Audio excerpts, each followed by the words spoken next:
This large body of water is covering streets, play areas and partially submerging homes in the Inyiman area of Makurdi, Benue State. These are flood waters from the rainfall that fell throughout the day on Saturday. This man wading through the waters has lost everything, saving the bag in his hand. His neighbor cries out, counting her losses. Our major problem, as you can see, all the houses are inside water. And my neighbors, even me, I'm trying to enter. There is no way for me to go and pick my things. I just want only to go and pick my E. coli, but there is no way I can go.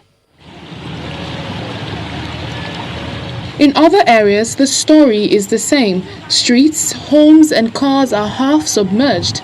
Residents here appeal to the federal government to help solve the impasse between the Nigerian Railway Corporation and the Ecological Fund so work can continue on the flood control channel. There's supposed to be a bridge across the railway.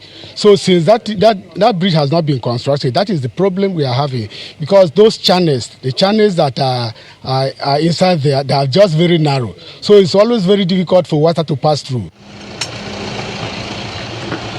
Governor Samuel Otom arrives the area walking through the water to see where the rail line obstruction hindering the project is before moving to other spots.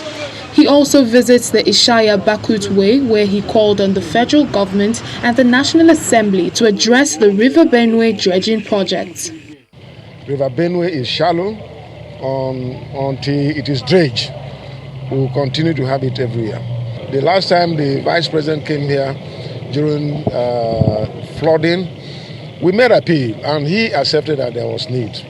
And I think that our National Assembly members should, of a matter of urgency, try and struggle and put this in the budget for 2021.